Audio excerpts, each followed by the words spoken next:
Cris, você é um dos caras mais conhecidos aí no meio das startups, mas você não toca uma startup em si, né? Como que é? Conta pra gente como que é você apoiar na gestão, na contabilidade de tantas startups, mas você tocar um negócio que não é essencialmente um negócio escalável, um negócio de característica mais tradicional.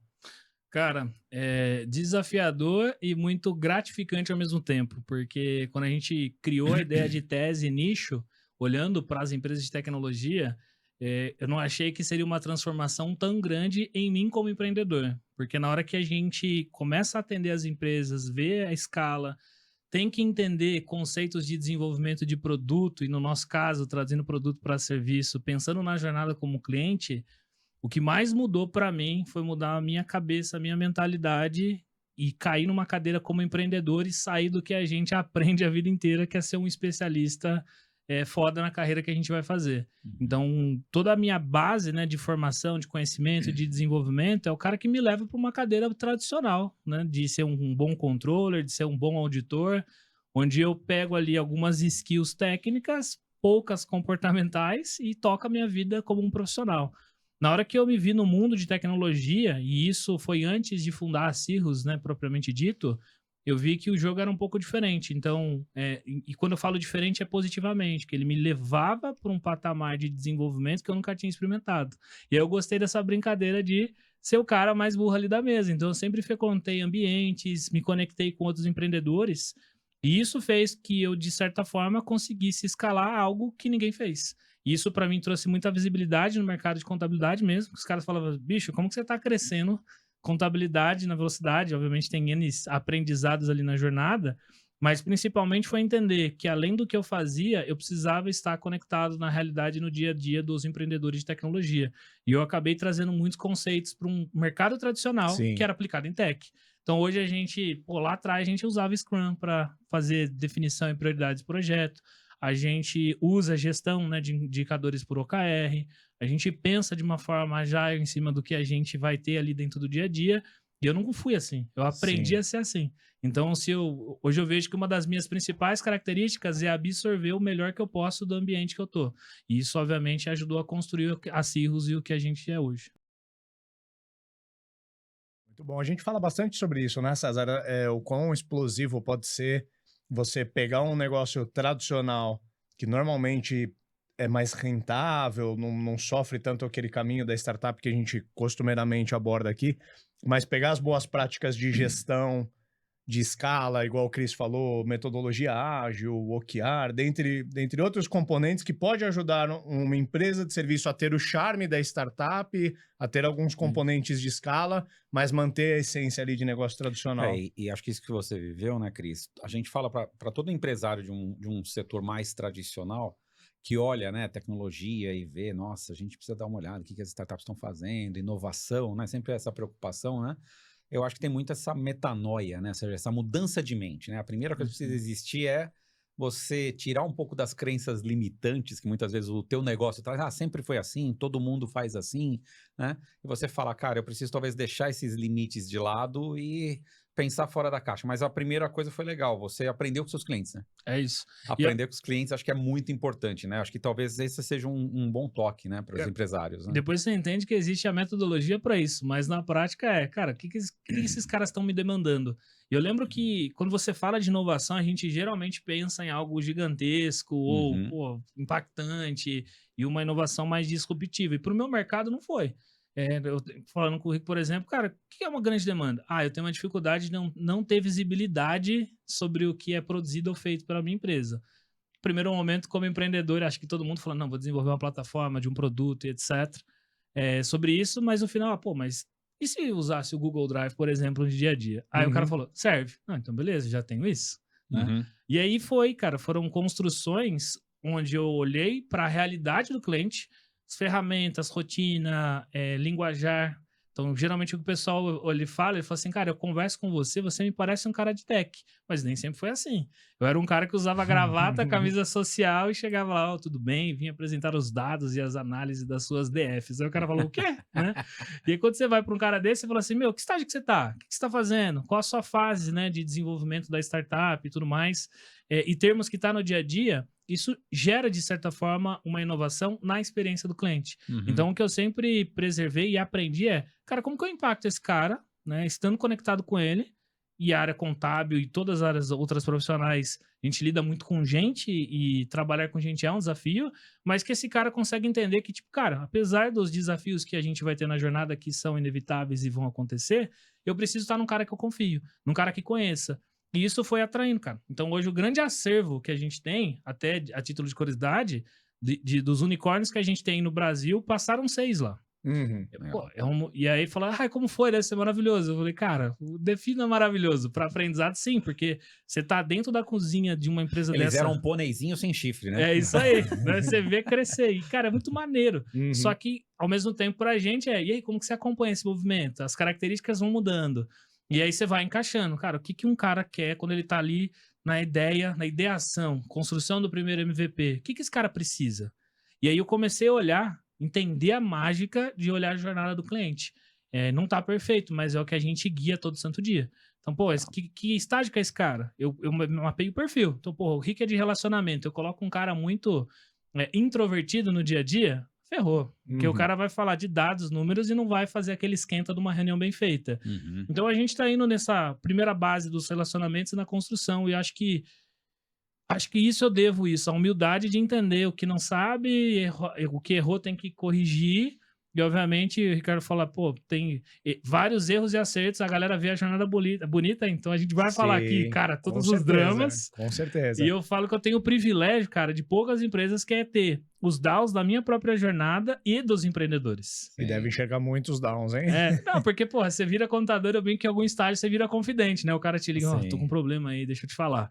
E aí você ajuda o cara e você apoia o cara, entendeu? Então sempre foi uma relação de construção. Então fico feliz da jornada, das oportunidades, mas é enxergar a oportunidade, trazer pro peito e vambora, né? Boa. Não vai ser fácil, mas tem que fazer. Naquela história que a gente brinca, né? Que quando a maré baixa, a gente descobre quem tá pelado. O Cris, por ser contador aí das principais startups do Brasil, já sabia todo mundo que tava pelado antes mesmo da maré baixar, né, Cris? É isso. É que você traça comportamento, né? Isso, quando você fala pra nicho, você consegue ver comportamento, ação, os números falam por si só. Claro.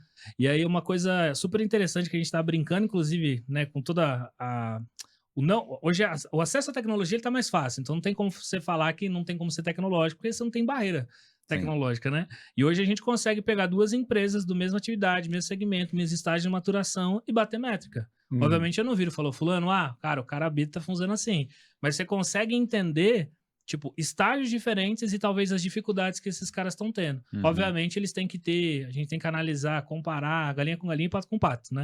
Dentro da estrutura. Mas, pô, o cara tá com um PMF bem definido, tá numa fase de escala, tá com uma estrutura de time similar ou com caixa dentro da empresa ali parecido, pô, ele deveria performar de alguma forma ali similar um ao outro, né? E hoje a gente consegue ter esse tipo de dado, só que tá dentro de casa. Legal. Muito bom.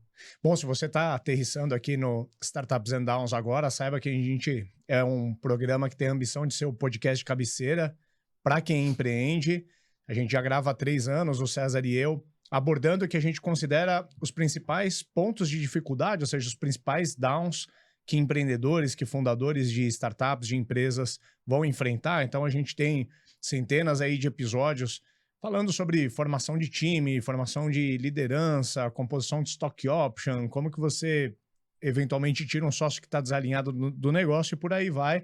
E recentemente a gente inaugurou um quadro onde a gente traz outros empreendedores para virem aqui contar suas histórias, mas a pegada desse quadro é menos a história linear e bela do empreendedor, e sim a gente conseguir enfatizar os principais downs da jornada desse empreendedor, não para falar da tragédia em si, mas principalmente para a gente conseguir extrair o que a gente acredita que tem de maior valor, que são os aprendizados, né? A gente tem alguns princípios aqui para esse quadro. Um deles é que sempre um grande down precede um grande up. Então, a gente vê nessas histórias que empreendedores que superam aquele momento do desafio ficam muito maiores depois. são nesses momentos de downs que a gente realmente nos conhece, então os empreendedores extraem desses momentos de downs grandes aprendizados e compartilham aqui com a gente. E a gente brinca também que o tamanho do empreendedor é mais ou menos o tamanho do down que ele consegue resolver. A hora que a gente se deparar com aquele down que a gente não consegue transpor, está determinado qual que é o nosso limite ali enquanto empreendedor. E hoje a gente está aqui com o Cristiano Freitas, o querido Cris, da Cirrus.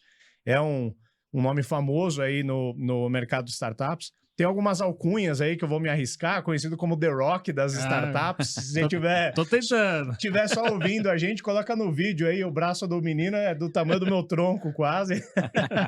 E é também conhecido como contador aí de algumas das principais startups do Brasil, dentre elas a Hamper. Mas como o Cris já brincou aí, já atendeu alguns dos unicórnios brasileiros. Deve ter muita história de startup para contar, mas hoje a gente vai enfatizar um pouco mais a história dele como empreendedor. Começa contando aí pra gente, Cris, onde começa mais ou menos tua história empreendedora. Legal. Cara, primeiro, tô feliz de estar aqui, hein? Eu sou um consumidor aí dos quadros, eu acho muito maneira a troca que vocês fazem. Legal. E toda vez que você se conecta na história de ouvir no outro empreendedor, você fala, pô, não tô sozinho, né? Os caras estão falando, não tô ficando maluco, né? Sim. E isso é uma possibilidade que um conteúdo, um podcast como esse leva. Então, obrigado, César, obrigado, Rick, é super junto. massa tá aí. Cara, eu sou um contador de formação e um empreendedor, né, que veio se construindo nessa linha do tempo. Eu fiz uma trajetória profissional. Todo mundo pergunta, Cris, por que contabilidade? Porque era o que dava para fazer com a grana e com o recurso que eu tinha. Mas eu sempre fui um cara muito conectado à tecnologia, que eu gostava muito, assim, né? Minha primeira experiência na minha jornada foi ser monitor. Eu ensinava contabilidade com 16 anos, cara, que doideira. E ali eu fui fazer a carreira. Pô, me formei em contabilidade, fui trabalhar em Big Four, fiquei em auditoria, só que na auditoria eu abri mão dessa carreira para empreender. Então a Cirrus, ela não é o meu primeiro negócio, ela é o segundo. Então o primeiro que eu fiz ali era uma contabilidade bem tradicional, e isso era 2012 para 2013, eu fiquei olhando o comportamento das empresas e das marcas que mais cresciam. E, cara, eu identifiquei que o nicho e o poder da segmentação, até mesmo na fase inicial de desenvolvimento de empresas de tecnologia, ele era muito relevante. E eu olhei e falei, cara, como que tá o mercado de contabilidade? Né? Como que os caras fazem isso? Eu não encontrei ninguém nesse nicho, e eu já era muito próximo da empresa de tecnologia por conta da Unicamp, de ser de Campinas. Eu virei pro meu sócio na época e falei assim, cara, eu acho que a gente tem que ir pro nicho de tecnologia e aproveitar esse momento. Obviamente, eu tomei um grande não, né? E aí demorei 1 ano e meio, maturei a ideia, e eu falei, agora tá legal. Eu tinha lançado programas de incentivo do governo, etc. E aí eu fundei a Cirrus em 2013, e esse ano faz 12 anos, tá? Legal. Então foi uma aposta que todo mundo me chamou de louco, né? Falei, demorei 5 anos para chegar num tamanho de escritório legal. Eu abri mão disso por uma ideia até então, que era se especializar num nicho de tecnologia que eu curtia e etc. E que eu achava que tinha um bom caminho ali, né, e oportunidade. Então foi um pouco do que eu fiz ali. E aí na construção da Cirrus foi isso. Se vocês lembram, 2013, 2004, 2013, 2014 foi o berço de boa parte das empresas, né, de tech. Cara, eu cresci junto com esses caras. Então quando a gente fala de aprender, eu estava vendo como a Simplas estava olhando para o mercado de exemplo, de eventos, como ela estava construindo, como que a Hotmart, pô, estava explodindo como uma plataforma ali, numa visão de crescimento e tudo mais. E, cara, não tem jeito, né? O ambiente faz você ter esse apetite de crescimento. E aí foi isso que eu fiquei ali sendo impactado positivamente por isso, sabe? Muito diferente do que eu olhava, obviamente, para o mercado de contabilidade mais tradicional. O que eu me pirava a cabeça, cara, era não entregar valor. Então, na outra experiência, imagine, eu falava com um cara de consultoria de manhã. Aí esse cara falava para mim sobre ideias, planejamento, mercado, análises e tal. Aí depois do almoço eu tava numa indústria. É custo, né? Cara, custo corta todo o tempo. E eu falei, dava uma pirada, porque como que eu treino meu time para conseguir ter um bom atendimento multifaceta? E aí aquilo não fazia sentido. E aí foi que eu me dediquei e falei, pô, vamos construir a Cirrus, que eu acho que dá para entregar mais valor do que o mercado em si está entregando, né? Com esses serviços. Boa. Eu sou um grande fã, assim, né, de nicho. Eu tive uma experiência particular de ter uma agência, e quando eu comecei a agência antes da Hamper, já era um mercado tão saturado quanto contabilidade, né? E eu sabia que se eu começasse uma agência sem diferenciais, e eu não era um grande nome no mercado, então eu não podia me apropriar disso, eu precisava criar algum diferencial que me possibilitasse atrair novos clientes e cobrar bem pelo serviço. Na época, o diferencial da agência foi atender empresas de TI.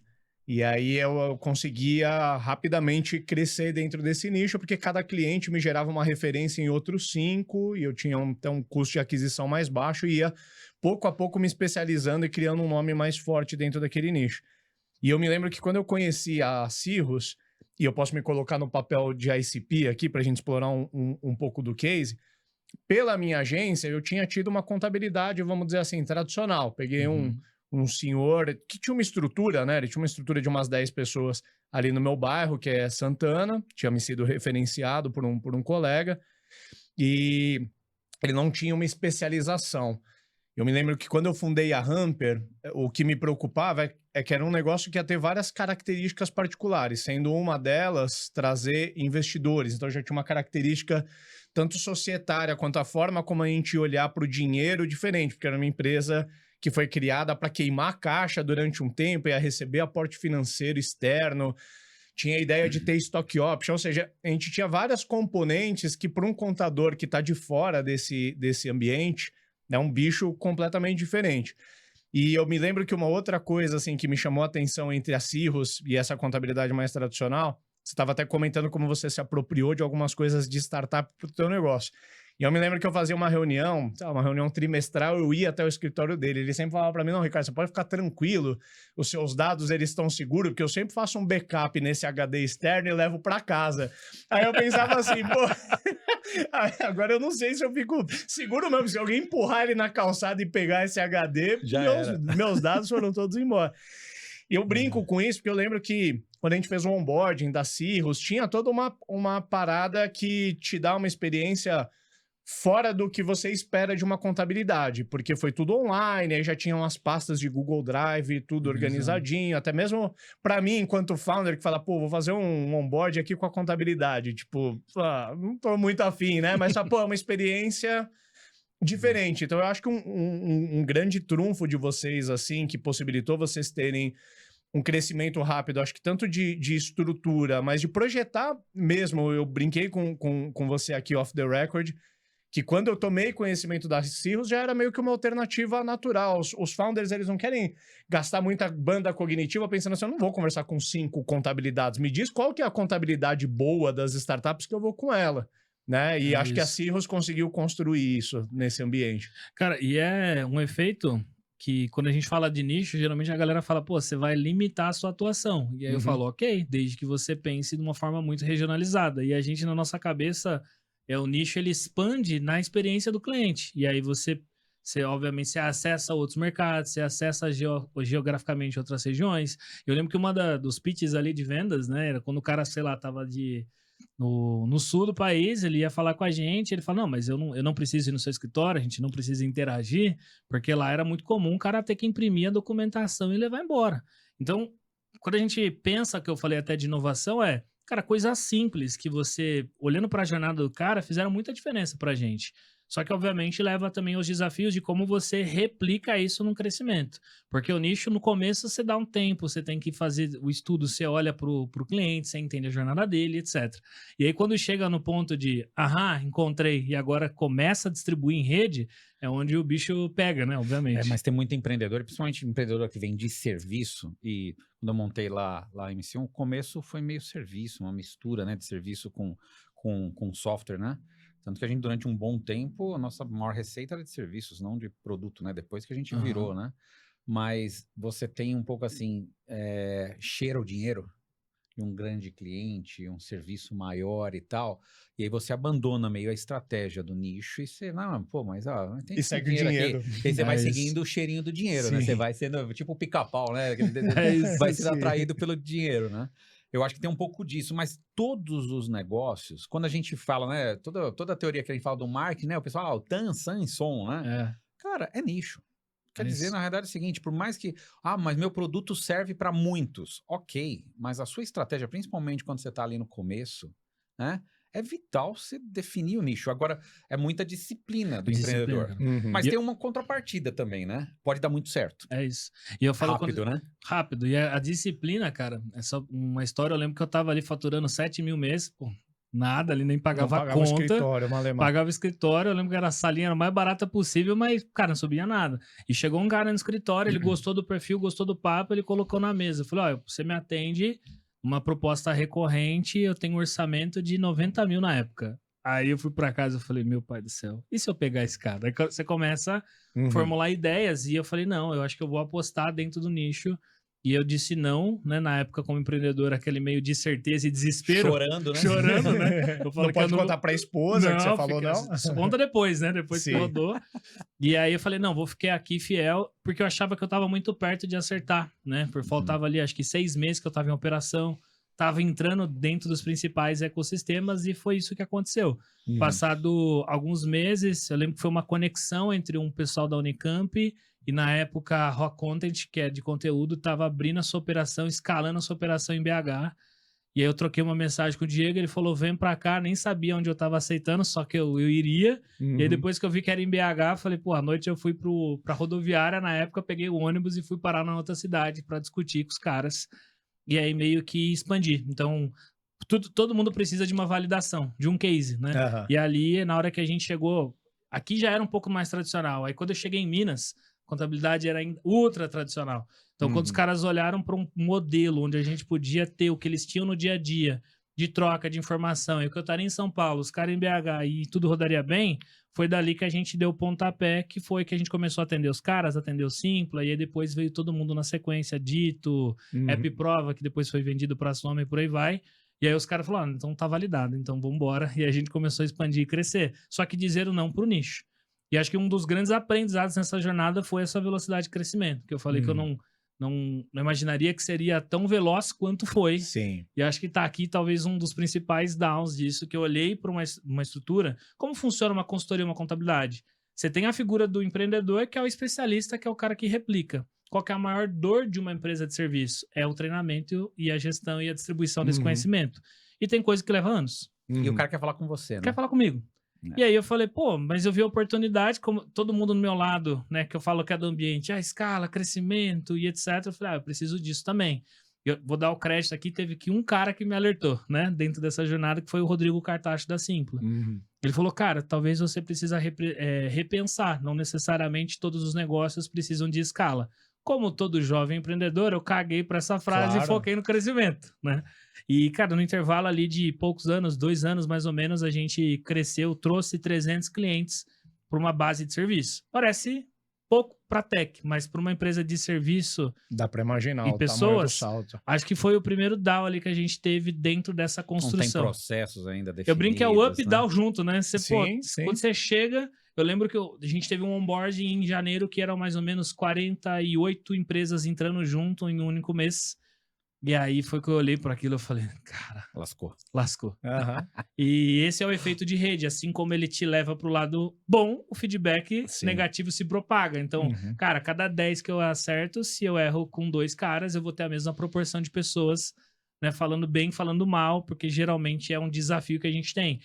Então ali foi muito complexo porque, do ponto de vista de escala, é como se eu tivesse produto ou serviço não preparado para esse momento, mas eu tinha oportunidade de crescimento. Só que ali foi onde eu mais cresci como empreendedor. E aí você desenvolve casca, né? Porque, pô, eu brinco que a gente já resolve o problema, né? Meu time, que quando eu faço onboard, bato papo com o meu time, falou, o que é o nosso papel aqui? Resolver problema. É isso. E ali eu lembro que eu resolvia problema a cada minuto, né? E foi, cara, foi um olhar onde a gente criou o onboarding, a gente olhou para as fases de venda, ciclo de venda, a gente tentava qualquer coisa. Eu falava com o César aqui no dia 31. Cara, mas eu preciso que a partir do dia 1º você seja meu contador. Bora. Tô dentro. Tô dentro, entendeu? E aí a gente começou a olhar, putz, eu achei que eu tava porque eu tinha a figura daquilo que eu era. E não necessariamente o profissional que você é o time que vai ter a mesma maturidade por tempo. Então, cara, foi muito bom o nicho, foi uma expansão incrível, mas foi ali o que a gente fez. No mesmo crescimento que eu adquiri 300 empresas, eu entrei num ciclo posterior de ter que definir quem de fato era o meu ICP e tirar outros clientes da base. E essa é uma gestão, galera, complexa, né? Dentro da estratégia. Por isso que a gente fala que, de fato, a jornada do empreendedor é uma montanha-russa e né? Porque você tá falando, você conseguiu uma combinação explosiva de crescimento que é focar em um nicho, só que esse nicho ele não estava crescendo 20% ao ano.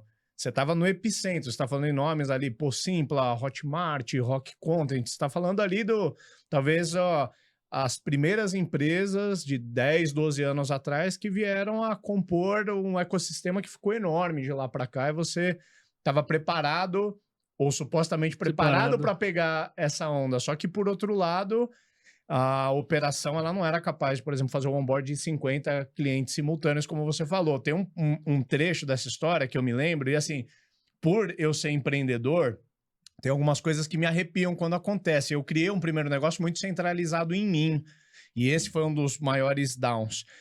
Eu me lembro quando a Hamper começou com a Cirrus, já tinha um ano ou dois, e a Cirrus já tinha uma certa estrutura. Eu me lembro que quando tinha reunião com investidores, algum número não batia, o César ou o próprio Fábio falava assim, eu vou ligar pro Cris, então, para ver. Aí eu ficava pensando assim, pô, a Cirrus já deve ter uma estrutura ali de umas 50 pessoas, e os caras vão ligar pro dono da contabilidade.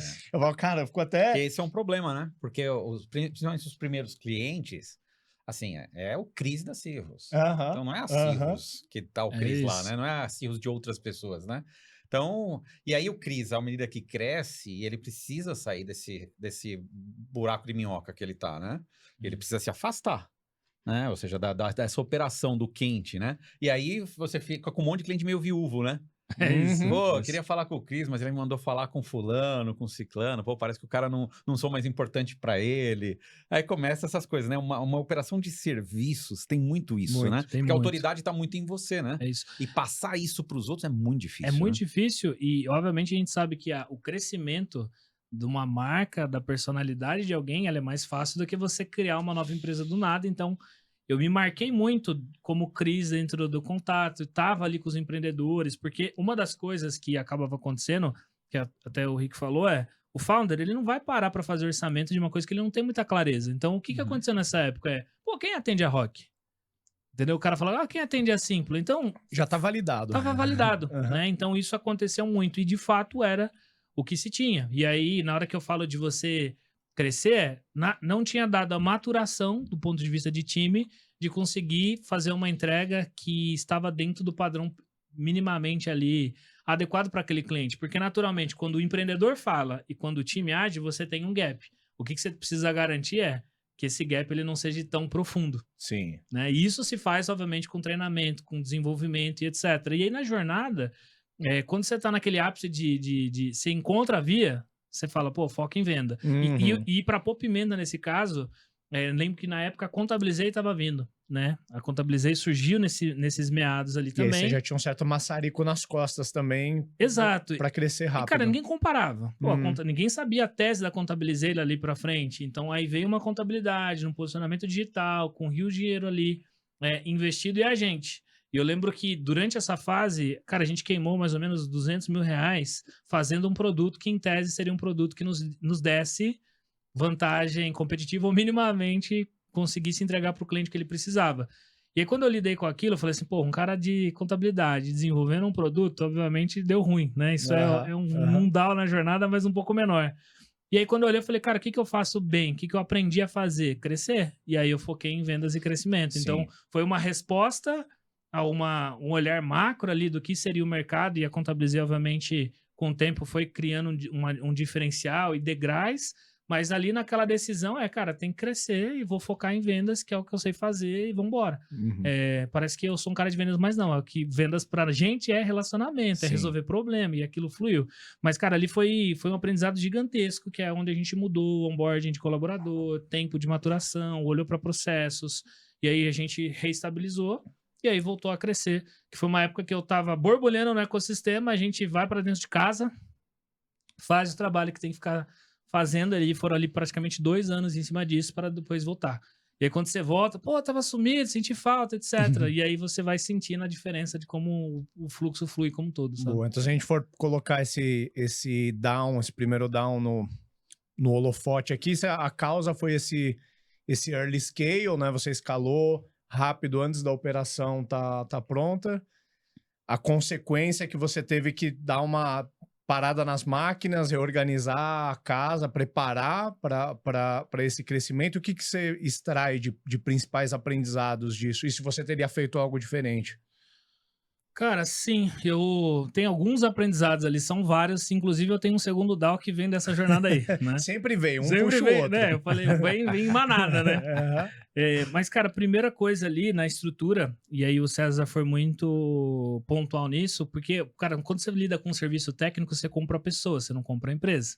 A pessoa, ela não se escala. Então, o primeiro momento é como, acho que dentro da estrutura, é como que eu torno, de fato, o negócio um negócio e não necessariamente um negócio, eu falo. Porque na Aham. hora que eu tô fora ali, isso me trouxe muita maturidade de entender a estrutura e construção de time, principalmente, cara, porque a gente fala muito sobre treinamento, sobre desenvolvimento, sobre você criar, obviamente, investimento para isso, e às vezes a gente ignora, a gente coloca uma Uhum. linha ali pequena. O que eu mais identifiquei é, tem que botar grana nisso. E o empreendedor não se energiza tanto por esse lado, né? De Não. várias coisas que você está falando, escalar o negócio, atender cliente, desenvolver produto, isso tudo energiza o empreendedor. Falou em olhar para a operação interna, treinar pessoas, a gente já. Ah, isso dá para delegar, se alguém É faz, isso. né? E existe coisa que não delega, né? Pô? Deixa esse Então, negócio pra ele ler, né? é. Vai ler alguma E aí coisa e Tá tal. faz o documentado. playbook, fala, não, tá lá na nossa intranet, você só lê e Sim. segue a vida. É.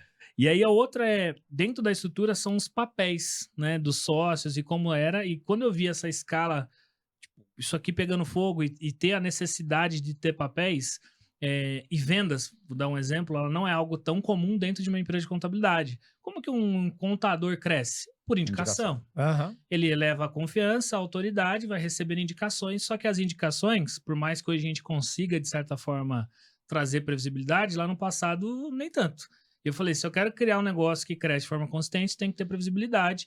E aí, quando eu vi multifunções da minha mão, eu falei, pô, preciso trazer alguém aqui para nos apoiar nesse crescimento, nesse desenvolvimento. E aí eu trouxe um sócio externo, e aí foi exatamente o onboarding que a gente faz. Fizemos alguns acordos, cara, preciso de alguém que toque essa área aqui de crescimento, vou olhar para o outro lado aqui de estratégia, estruturar um pouco, principalmente treinamento, para fazer essa transição, né, essa passada de conhecimento. Vambora, vambora. Bati algumas conversas, tem alinhamento, vamos nessa. Era um contador também, de formação. Não era um cara que não era contador, Tá. né? E aí, por mais que esteja hoje no dia a dia, né, na época foi baixo alinhamento, um tempo muito rápido para você integrar um novo sócio dentro da operação. E aí o que aconteceu? Quando você está nesse turbulhão, nos desafios, todo mundo fala, né? Nos relacionamentos bons resistem aos desafios e aos problemas que vão ser enfrentados.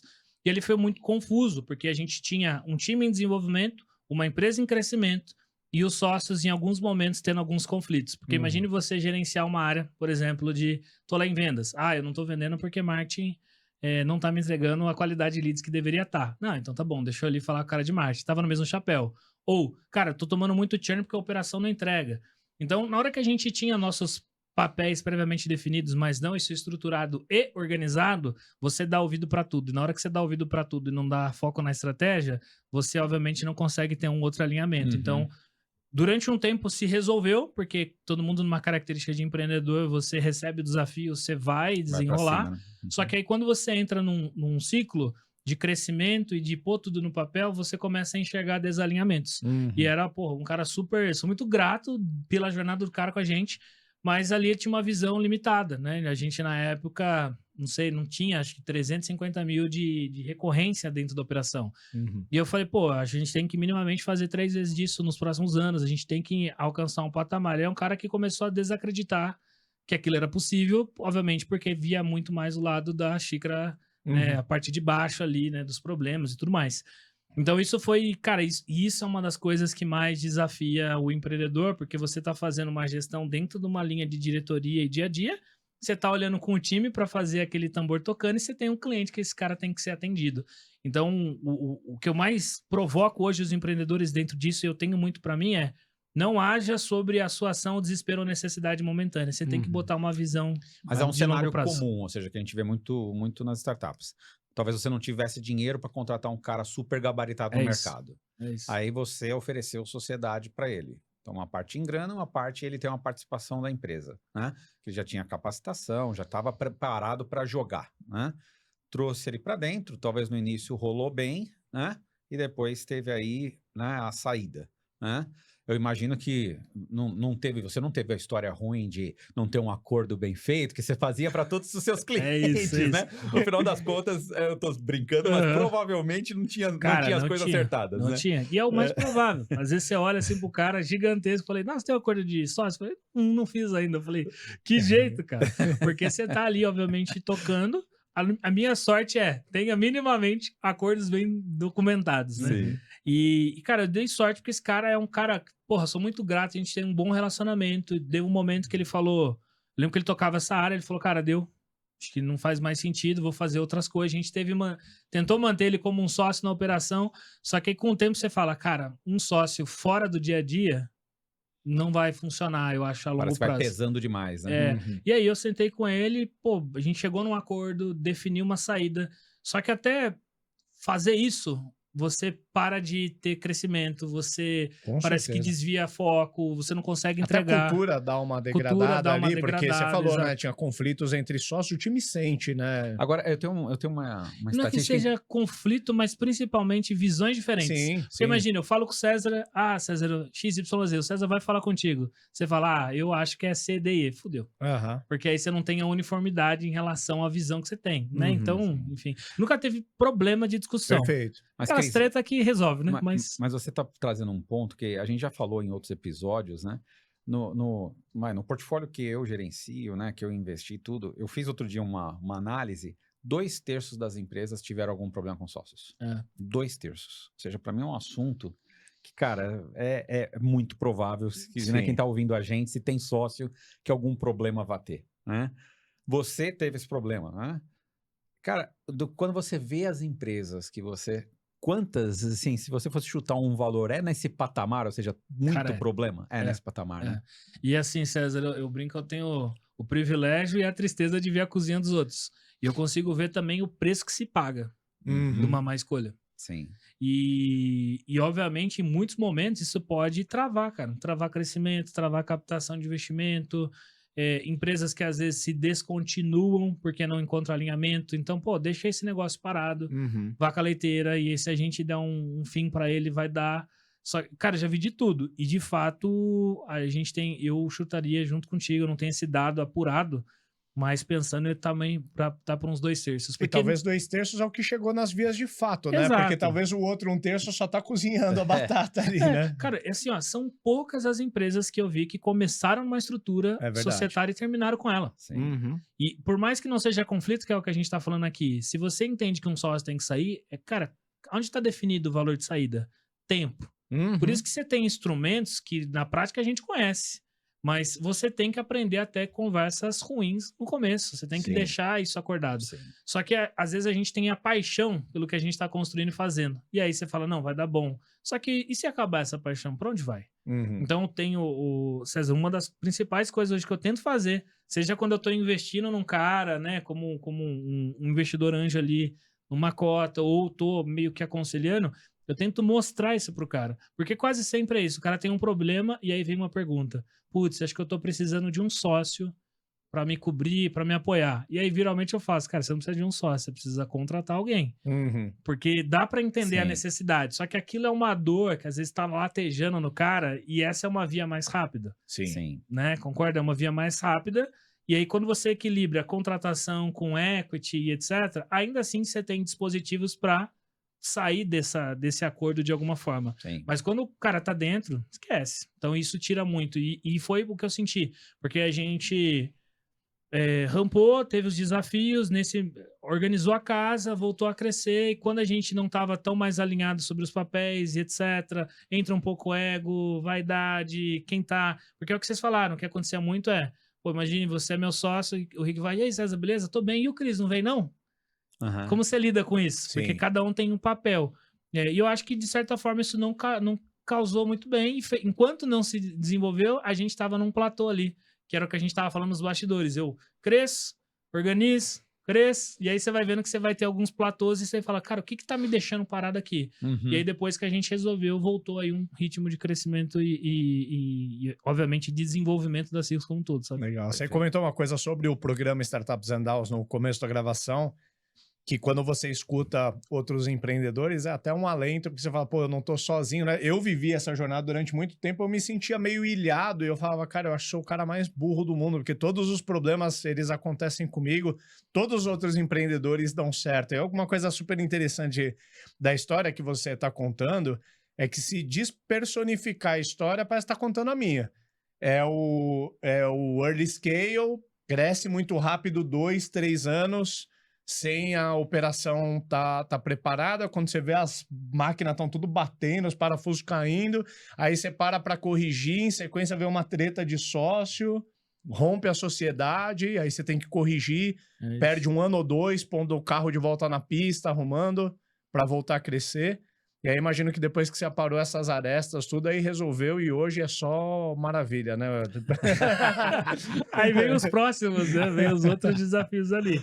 E, cara, assim, mas é o que a gente fala da jornada, né? Esses dias no podcast o pessoal falou, pô, é tão bonito ver seu crescimento. Eu falei, dá um zoom pra você ver, né? Que é literalmente as quedas e subidas, e aí vai testando resiliência, vai testando a energia. E aí depois que a gente resolveu isso, cara, voltou a crescer, e aí a gente tava numa outra estrutura societária e a gente vinha para um outro desafio. Porque, beleza, eu estava treinando pessoas, a gente tem programas e desenvolve, só que aí vem uma camada. O nosso papel, pô, tem que olhar para o mercado, né? Dentro da nossa cadeira, eu tenho que olhar para o mercado, tem que entender para onde vai. Começou a surgir outros caras. Como que eu levanto dinheiro? Deixa eu entender esse jogo. Se eu preciso ter dinheiro para poder investir, como que tá essa dinâmica como um todo? E isso, 2019, aí veio a pandemia. Sim. Né? E a pandemia pegou todo mundo pelo braço e eu tava com alguns desafios de crescimento, principalmente para um ICP que a gente estava focando, que eram as grandes empresas. E aí, quando eu brinco que é até ruim falar isso, mas de certa forma foi uma das coisas que aconteceu muito positivamente para a gente. Porque eu estava com a casa arrumada, tinha acabado de sair de uma decisão e organizado tudo, pô, tinha dado tudo super bem. E aí, quando veio a pandemia, o que aconteceu com todas as empresas de tech do Brasil? Olhou para as linhas de DRE e buscou otimização de custos. Então, eu tinha muitos contratos que estavam no término da jornada, do ciclo, como um cliente que internalizariam a contabilidade, que eles voltaram e falaram, cara, esquece isso, não dá. Eu quero dobrar a aposta aí com vocês para poder estruturar isso e crescer. Então, pô, 20 para 21, cresci 70%. Só que não foi a dor do que tinha sido alguns anos atrás de virar um crescimento desse. Você estava mais estruturado para esse crescimento. E aí foi fluindo, então foram 3 aí anos de crescimento que a gente veio até 2023. E aí o próximo, vamos falar assim, dá o desafio para mim dentro dessa jornada dos grandes, né? Não vou nem contar os pequenos aqui, a gente vai embora. De mais uns 3 episódios. Exato. Né? Mas um dos grandes foi nessas divisões de papéis, na hora, geralmente quando você tem mais sócios numa operação, o que você faz? Divide as responsabilidades dos olhares. E qual que era a minha grande necessidade? Estruturar a minha primeira camada de gestão do ponto de vista estratégico e tático, né, para conseguir fazer o desdobramento da operação. Eu não estava ali fazendo, né? Eu até brinco, se alguém me colocar para fazer qualquer processo hoje de contabilidade, porra, o estagiário vai dar um baile em mim, porque eu mudei o meu papel ali. E eu acho que talvez eu fui com muita sede ao pote de montei a primeira estrutura, falei, porra, deu certo, etc. Acho que vai fluir. Então vambora, deixa eu olhar pra fora. Aí eu olhei pra fora, daí quando eu olhei pra dentro, eu falei, opa, peraí que o negócio tá pegando fogo. E às vezes é a transferência, não é a cultura, né? E aí casou várias coisas junto. Trabalho remoto, time distante, camada de gestão, alinhamento. Porque, pô, quando é só, você quebra o pau na mesa, beleza? Beleza, vamos. E quando os líderes quebram pau entre eles? Não tem alinhamento entre eles. Então isso, cara, foi pra mim ali 23 e 24 foram anos muito bons de consolidação. Tive que mexer em cadeiras, abrir mão de pessoas tecnicamente incríveis, mas que do ponto de vista comportamental e cultura não funcionaria, porque eu não me via em como aquela pessoa fazia as coisas no dia a dia. E a decisão, cara, de você mandar embora um cara que é bom pra caramba é super difícil. Sim. E aí eu tentei encontrar caminhos, mas... E para mim faz muito sentido quando a gente fala assim, ó, de você avaliar certinho as cadeiras e os movimentos, porque ela não retrocede. E não daria para manter e estar numa linha de especialista, etc. Então, abri mão, fiz algumas movimentações. E final do ano, pelo menos, eu entendi que, tipo, cara, tá legal, tá no caminho. E aí a gente não abre mão, você nunca vai deixar de olhar para sua cultura, deixar de olhar para a estrutura. Mas acho que esse aqui é o cuidado grande, assim. Tipo, você passar a olhar muito mais para fora e não ter essas cadeiras, essas pessoas muito bem estruturadas, e eu acho que aqui eu falo mais dentro de mim, assim, de contabilidade, foi um grande risco que eu poderia ter perdido ou desconstruído aquilo que a gente construiu.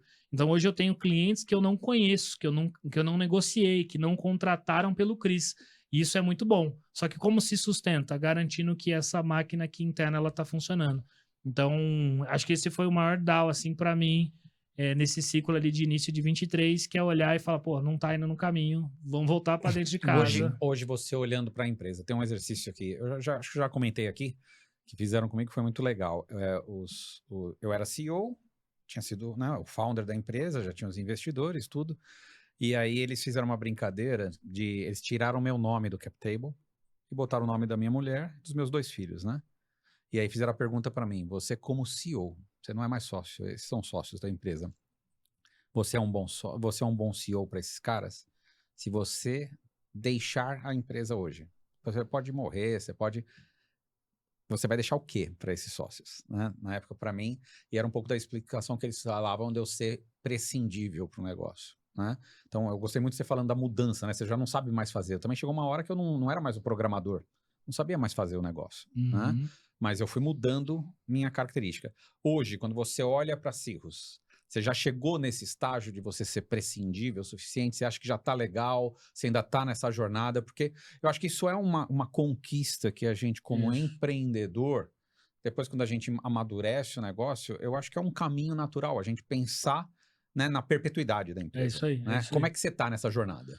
Cara, eu não estou com ela concluída, mas eu falo que eu vejo que ela está bem avançada. Existem alguns temas de contribuição que eu acho que é o meu papel. Como ainda a gente tem uma figura majoritariamente técnica e como que a gente conduz grandes operações, assim, que acho que isso pode acontecer, tem coisas que é tempo e o time precisa vivenciar aquilo. Mas hoje eu tenho tranquilidade de me afastar da operação por semanas e as coisas vão fluir. Dá pra tirar 30 dias de férias? Dá. Então essa é uma medida que eles fazem comigo. É uma medida, isso. Mas assim, cara, daí você volta e você fala, e aí, como foi? Ah, foi bem. A primeira é sobrevivemos. Aí a segunda, tem uma colaboradora, Nath, que ela tá lá, ela falou assim, se quiser ficar mais dias, pode ficar. E é um bom sinal que é o time ganhando a coragem e a tomada de decisão. Então, quando chega nesse estágio, na proposição e no planejamento estratégico, eu comecei a ver isso desse ano, cara, eu acho que não, acho que isso não tá representando muita gente. E começa a ter essa troca num nível relevante, aí você fala, legal, tô Talvez fazendo... esse seja o maior indicador do sucesso desse down, né? Ou seja, você ter implementado agora toda a questão da gestão, né? Os cargos corretamente, os papéis, né? No meu caso, eles brincavam assim comigo, eu era a única pessoa na empresa que era obrigado a tirar 30 dias de férias. Que legal. Então eu tinha que tirar 30 dias de férias, e 30 dias de férias eles mediam se alguém me ativava pro celular, porque não era para me ativar pro celular. Ou seja, a empresa as coisas tinham que estar tão estabelecidas que elas andariam sem os caras terem que me ligar. Porque a minha importância não era para o dia a dia, a minha importância era para a estratégia, para o futuro, né, mais de médio e longo prazo da empresa, né? E isso foi uma medida muito legal que aconteceu comigo. Então, você falando esse negócio de dá para sair 30 dias, tudo, para mim essa é uma métrica, esse é um KPI que você pode usar para falar, cara, eu acho que eu tô construindo eu tô mal algo. nessa métrica. E assim, obviamente, né, não tá perfeito, mas, cara, ele é um sinal positivo. E, César, sabe uma das coisas que eu fui evoluindo, acho que como pessoa, e ajuda muito, é você excluir esse ego e vaidade. Porque na hora que você se sente não tão necessário quanto você era, e todo empreendedor ele tem um nível de execução altíssimo e geralmente um nível de controle sobre tudo. E aí uma das coisas, falando com empreendedores, outros caras que tinham construído, ele falou assim, cara, você tem que começar a entender que a entrega de 60% de algo vai ser melhor do que você não entregar. Porque, cara, chega uma hora que você tá no teto. Sim. E aquilo, tipo, eu fiquei refletindo muito sobre isso e comecei a entender, cara, vai vir 60, esse 60 vai para 70, esse 80 vai chegar num nível que vai ter aquilo que a gente sabe. Só que mais do que isso, eu não tô replicando, Cris, né? Eu tenho que passar o conhecimento para as pessoas encontrarem soluções dentro obviamente, tudo da cultura do que a gente está construindo, mas ela tem a personalidade dela. Porque senão a gente vira um gargalo, né? Isso aí. A gente vira um gargalo para a empresa. E o negócio né? só vai ao tamanho do que o nosso braço alcança. Só o nosso tamanho. Eu lembro que, no meu caso, como eu tinha um investidor, e ele propôs para mim, né? esse negócio de que, pô, sua métrica vai ser prescindível. Cara, eu falei, cara, eles estão querendo botar outro cara aqui. Eu devo estar fazendo alguma cagada que os caras querem me tirar, né? E a primeira, né, era reação. o contrário. É. E era justamente o contrário. E eu lembro que o presidente do conselho, na época, ele usou isso. Ele usou esse argumento de me tirar do cap table para jogar na minha cabeça isso. Falar, cara, ninguém é eterno, né? Ou seja, você quer construir um negócio de verdade? Né? Para nós, acionistas, é ruim. Inclusive para sua família. O que você vai deixar aí? Quando pega na família... Aí ferrou, né? O cara... Botou ali meus filhos e minha esposa, aí pegou, né? Eu falei, cara, então eu preciso mudar, né? Foi uma virada de chave, né? Eu acho que é legal você já ter essa consciência, né? E é um toque muito importante, né, para os empreendedores, né? Cara, construírem esse caminho. Né? E assim, para o empreendedor, é assim, ó. Geralmente, qual que é a nossa ação? Deu algum pau em alguma área e você é um cara que constrói produto, desenvolve, entende qual que é a proposição, é fácil você assumir o controle de descer ali, porra, vou entrar ali para resolver. Muito. Não é isso? É o que a gente faz. Pô, deu pau na... Você tem as respostas, né? Você tem as respostas. Você quer descer naquela cadeira e falou, vou organizar a parada e depois eu saio. Só que a jornada... que é? Não, é que toda vez que você faz isso, você destrói com tudo, né? Você A gente destrói com cansa tudo. de falar sobre isso, né, cara? Você pode resolver a coisa a curtíssimo prazo, você colou um chiclete ali, mas a longo prazo, Esquece. você destrói aquela gestão, Sim. né? Você tira autonomia. É assim, você resolve, mas a que preço? E aí, quando eu saquei isso, eu falei, não, eu vou ter que ir fazendo...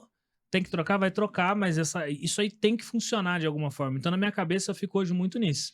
Tem que funcionar. E aí eu luto internamente. Não, mas dá pra eu ir ali, né? Sabe, você quer pôr a mão no processo. E acho que esse equilíbrio, acho que foi uma das principais aprendizados. E eu acredito muito nisso, cara. O que eu mais evoluí foi quando a minha filha nasceu. Porque aí você começa a ter outra perspectiva de vida. Eu não tô falando pra ninguém sair fazendo filho, não, né? Só pra pegar uma. Se isso fosse métrica de sucesso, eu ia ser um unicórnio já. Mas você tem que se dar, cara, dessa oportunidade de olhar. E eu lembro que foi dessas conversas, assim, que você tá aqui tomando um vinho, conversando com alguém. Sim. E aí a pessoa fala, e eu lembro que era acho que é um amigo, que ele ficou muito afastado. Exatamente por isso, de ser centralizador, né? E aí eu olhei, e aí eu vi um sentimento no cara, que eu falei assim, cara, eu tenho que me atentar pra não fazer isso. E aí são vários elementos na nossa cabeça como empreendedor. Porque você olha o mercado, você quer crescimento e etc. E até que eu lembro com o Rick, a gente voltou a se conectar mais no podcast que eu tinha gravado com a Amor. E você até falou, cara, a gente tá com uma visão muito parecida. Que, não importa a velocidade do cara, o jardim do cara, a empresa do cara e etc. Porque é aquilo que ele tem. O que é importante é o seu tempo, a sua entrega. Então, quando eu olho hoje para a Cirrus, o ritmo de crescimento, o foco que a gente está dando para rentabilidade, de ser autossuficiente, construção de produtos que entregam valor, para mim faz mais sentido do que fazer tudo ao mesmo tempo, né? E aí até um dos OKRs nossos de 2024 é fazer o feijão com arroz bem feito. Ponto. É o que a gente está batendo. Aí, pô, esse ano, continuo batendo eficiência operacional e qualidade. Por quê?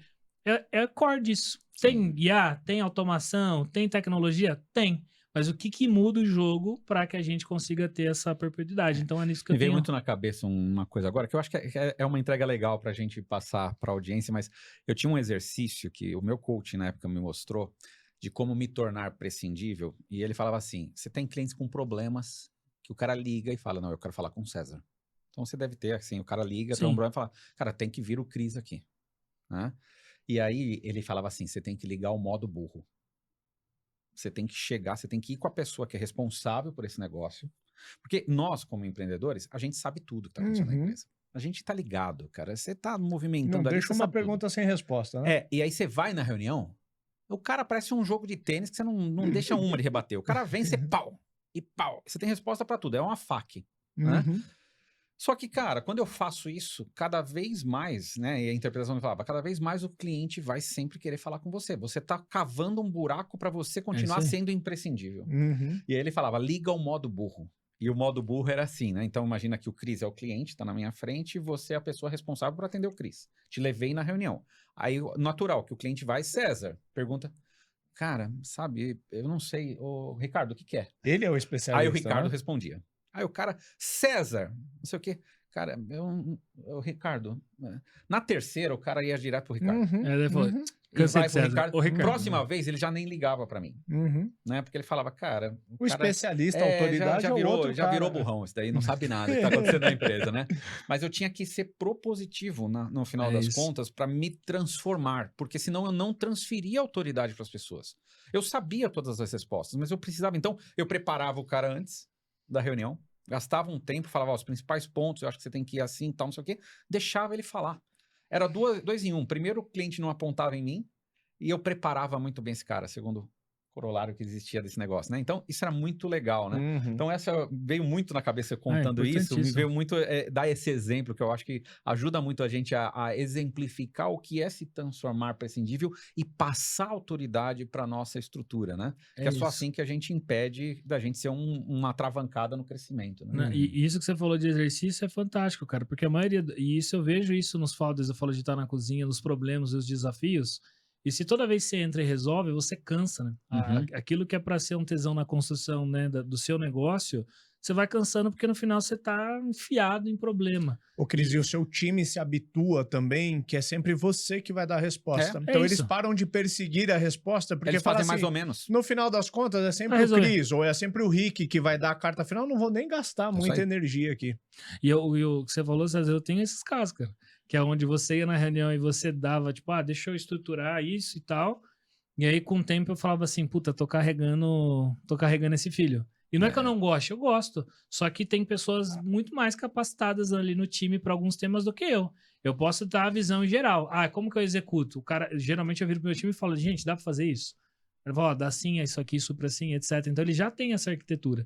Então essa transferência de autoridade que a gente tem que dar, e aí é esse trabalho de, cara, tá tudo bem, você não ser o cara que vai ser convidado, o cara que vai receber o brinde de final do ano, o cara que vai ser agradecido, tá tudo bem, porque Sim. significa que você tá sendo ali, cumprindo o seu papel. Então, acho que isso é uma das coisas que eu mais, assim, evoluí nos últimos anos, pensando de novo, né, o down, eu poderia simplesmente ignorar isso, eu falo, fico do tamanho, reduzo a estrutura do time, continuo sendo controlador e toca a vida, que aí teria uma empresa, que seria lucrativa e etc, mas eu tiraria de mim mesmo a oportunidade do que eu tô vivendo hoje, que é começar a olhar para fora, pensar na criação de ecossistema da Cirrus, entregar valor na jornada do cliente, porque toda hora isso muda, cara, e o nosso olhar tem que ser, qual que é a próxima, né? E até uma brincadeira à parte, eu li o estudo de IA, né, não sei se que saíram, contabilidade tá em 100%, entendeu? Tipo assim, que é os processos, mas qual contabilidade? Porra, aquela que repetitiva. E aí, cara, o que eu entrego então para o cliente? E se não tiver ninguém olhando para isso e tá conectando, o time que tá ali centrado em resolver e construir, não vai, entendeu? E é um papo até de um podcast que vocês tiveram. Cara, a gente tem o olhar daquela dor e do produto, a gente conhece aquele mercado. Então, você conhece o mercado, é muito melhor do que eu contratar um cara para desenvolver novos produtos e serviços, né? Do ponto de vista de entrega de valor para o vendido. Boa. Eu queria explorar uma última perna da sua jornada, mas antes só enfatizar um ponto, a gente fala muito no programa como que o empreendedor, principalmente o empreendedor que ocupa a cadeira de CEO da empresa, ele é multifacetado, né? A gente vê aqui no episódio do Cris claramente, assim, dilemas que inclusive a gente já cobriu em episódios, né? Você saber se colocar no papel de executivo, acionista e fundador, esse é um dilema que a gente tem que aprender a ganhar maturidade. Uma outra coisa, momentos que a gente fica mais visionários e esquece da execução, aí momentos que a gente vai para dentro da execução, só que para de criar pelo negócio. Você tem as facetas dos níveis estratégicos da empresa. A gente tem que aprender durante um bom tempo quando a gente tem que estar na operação, quando a gente tem que estar no tático e quando está no estratégico. Mas muitas vezes a gente mistura. Eu acho que esses últimos exemplos que a gente falou é isso. Às vezes você é CEO quando você vê que está resolvendo um problema que era um analista, mas é porque a gente tem cacuete, é controlador demais.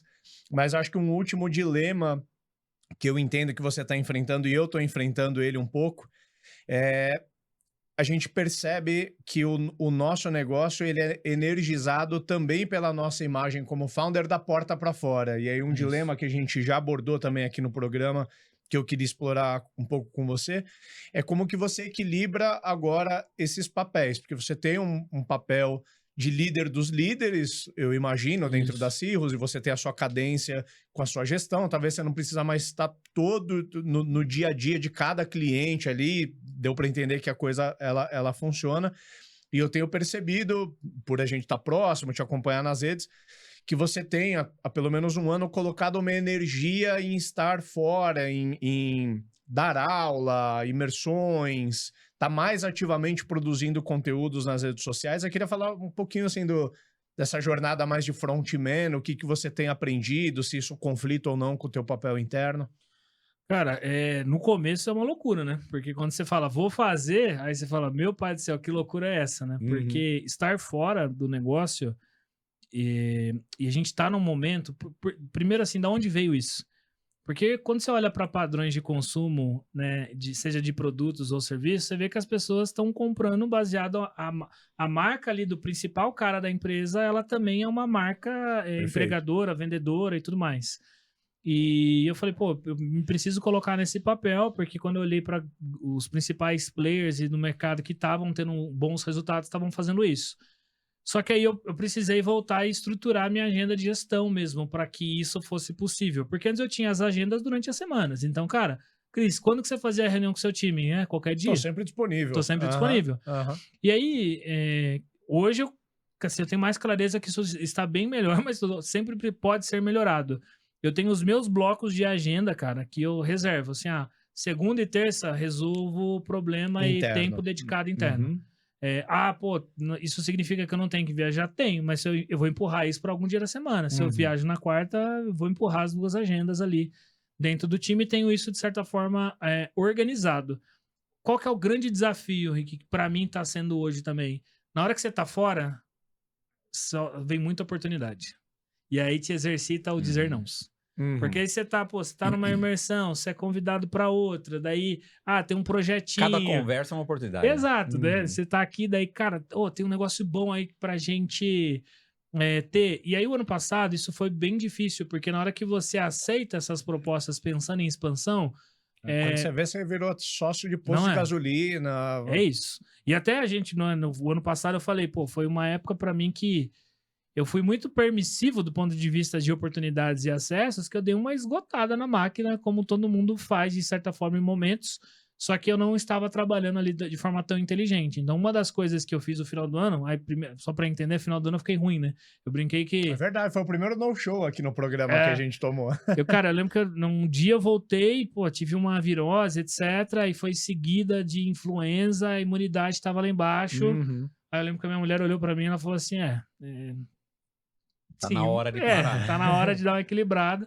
E aí isso era quase meio já de dezembro. Eu falei, cara, eu vou dar uma desacelerada, que eu preciso parar para pensar.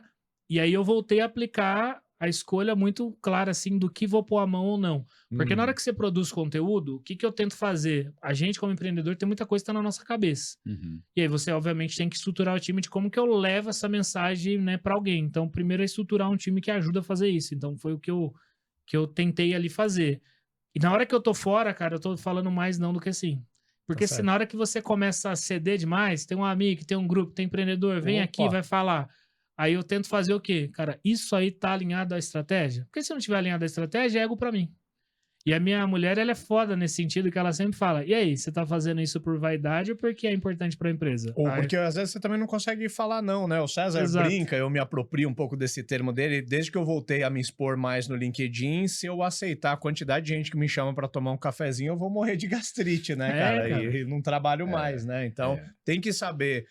É chato muitas vezes você pegar, o cara é tão empreendedor quanto eu poderia ajudar ele se eu doasse meia hora, mas se eu falar sim pra cada uma dessas agendas que apareceu, o meu coach brincava que eu tinha que dar 9 nãos pra fazer um sim. Pra eu aprender a falar não.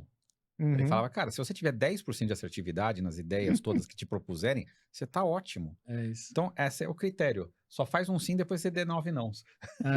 Bom método. E assim, não tem segredo, cara. Você vai fazer o que eu tento fazer, ficar fiel ao planejamento do que é o core primário. Mas eu vou falar que é difícil, porque é isso. Você tá com um amigo seu, alguém próximo. Estar aqui é super relevante, porque eu tô me conectando, tô trazendo aqui aprendizado para empreendedores, e isso é uma forma de você virar e isso aqui vende, isso aqui conecta, né? Mas, cara, é diferente se eu vou fazer uma palestra num evento X que eu nem penso em pôr o pé. Então, o que eu tô tentando organizar aqui é estar nos ambientes que estão próximos às estratégias que eu tenho hoje, ou que eu quero entender o movimento que o mercado vai ter. Então, quando eu fui, por exemplo, para um lado mais digital, eu estava entendendo, cara, esse mercado digital é maluco, né? Você sai dele, não estou falando startup, quando você vai para o Sim. digital ali Aham. puro, eu falei, cara, o que é isso que está acontecendo, né? Então, pô, você tem que conectar, entender se tá deixando alguma oportunidade na mesa, se aquilo tá vinculado à estratégia. Ah, você viu? Não, não tá, desliga e volta. E aí eu acho que talvez o meu principal aprendizado é saber desligar as iniciativas na mesma velocidade que você aceita para teste. Perfeito. E não ficar preso nisso, mas e bloqueio de agenda. Hoje a minha agenda é meio loucura, assim, o pessoal fala, pô, não dá para agendar, não dá mesmo, é propositalmente, que ela tem que estar blocada, Aham. né? Sim. Aham. Cara, uma das coisas que eu fiz e eu vou fazer sempre é ócio. Sabe? Você tem um momento de agenda para nada, para você Uhum. parar, para você refletir, parece loucura. Tem gente que para semanas, mas, cara, todo mês eu tô tentando deixar um momento assim, ó, deixa eu olhar para o que tá acontecendo. Legal. Porque senão você tá enfiado na operação e só vai, entendeu? Perfeito. O time vai, né, quando estiver bloqueado, você já, tá na vida boa esse aí. Mas hoje eu entendi que isso faz muito sentido pra gente, principalmente para dar uma oxigenada, entendeu? Porque, obviamente, né, você vai manter o ritmo ali sempre a quinta marcha, não é sustentável. Você vai fazer alguma merda aí. Boa. Bora puxar os ups and downs, César? Vamos lá. Eu vou puxar um up primeiro aqui. Bora. Eu gostei muito dessa, assim, tanto no início, quando você falou, né? Eu vou puxar dois aqui. Tanto da questão de, desde o início, definir um nicho, né? Eu acho que é a consciência de que a gente precisa, no início, a gente não tem recurso. Assim, praticamente todo momento a gente tá brigando com escassez, né? E a ferramenta que a gente tem para brigar com escassez é a escolha. E a escolha passa por definir um nicho, né? Então, eu acho que, cara, isso é um up muito, muito marcante que ficou aqui na tua conversa. Eu acho que desde o início ter essa clareza do nicho e não ir, né, pelas tentações que existem, principalmente no começo, que a gente tá ali super estrangulado com grana, tudo. Eu acho que isso é muito legal, né? E eu acho que a segunda coisa é essa jornada que você falou que você tá aí, de se tornar prescindível, né? Eu acho que isso é vital para você transformar qualquer negócio num negócio perpétuo, né? Duradouro, né? Ou seja, ele precisa existir. Você foi a fagulha, né? Que fez aquele negócio, mas você não pode ser o gás que vai continuar queimando e fazendo aquele negócio sustentar, né? Uma hora você tem que sair, né? Você tem que ter acendido. Depois aquilo tem que ter vida própria, né? Então, eu acho que é muito legal esses dois pontos. Eu acho que foi o que me chamou muita atenção aqui. Boa. O meu up vai ser redundante com o seu, mas eu vou tentar explorar um pouco mais dentro do que é a minha área de conhecimento. Para mim, o maior up é o foco em nicho também. Tanto que foi o que me atraiu a ser cliente. A Hamper é cliente da Cirrus desde o início. Mas eu acho que a primeira grande decisão estratégica que um empreendedor toma é a do nicho, porque todas as outras decisões táticas, elas vêm a reboque. E como eu, de certa forma, eu me exponho nesse ambiente de marketing e vendas, me vem muita pergunta assim, que canal de marketing que eu deveria estar investindo?